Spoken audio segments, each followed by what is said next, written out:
Drones can be very beautiful, like the overtones on church bells and stuff like this.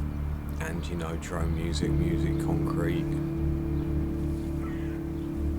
And then you have the drone of the cities, you know, the hum that London has.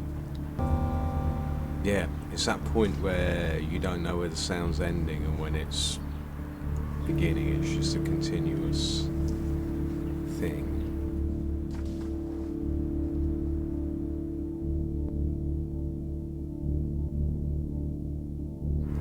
I perform music under the name J-Lab. Been involved in music since the mid-80s. Started playing bass guitar in bands. Something I still do to this day. And then yeah, got more into electronic music in the 90s.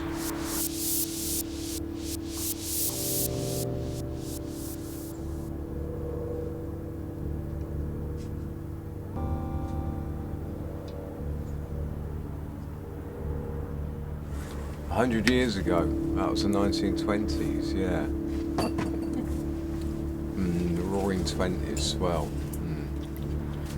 Hedonistic times, and then the Wall Street crash came at the end of the decade. That was the end of that. Then fascism and all the dark things. But yeah, interesting, because sometimes I think all the hedonism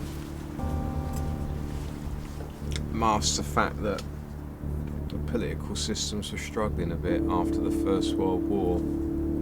Society wasn't, and you could see that with the partying. I think maybe that was a reaction to the frustration. It wouldn't be the first time in history it's happened. Yeah.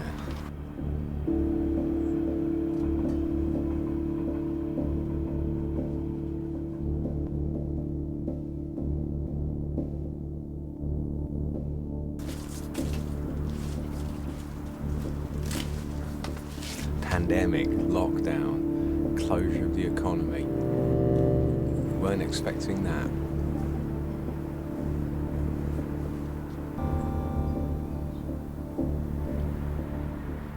Yeah, I think the way it happened took everyone by surprise.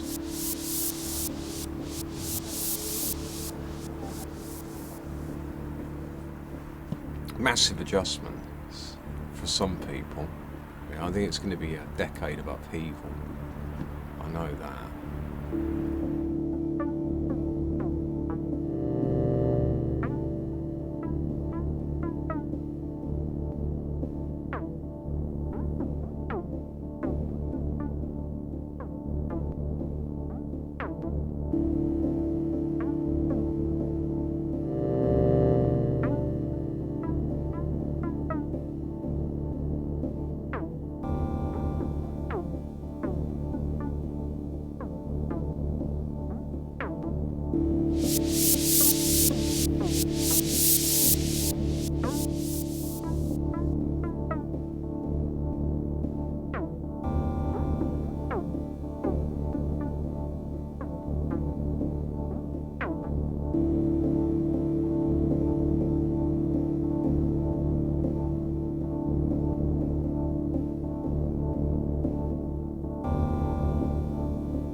Could all be going round and horse and cart and doing stuff like that and living by candlelight.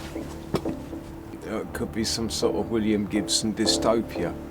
I suspect it will be a combination of the two. I suspect in the richer parts of the world it will become some sort of like William Gibson type dystopia. Whether people realise it, whether they're living in dystopia. I don't think this lockdown would have been successful without YouTube and the internet and stuff like this to keep people occupied at home. I think people would have got a lot restless a lot quicker. Now that mechanism is in place, it's like the Soma in Aldous Huxley's Brave New World, or the machine in EM Forces, the machine stops. It's this omnipotent thing.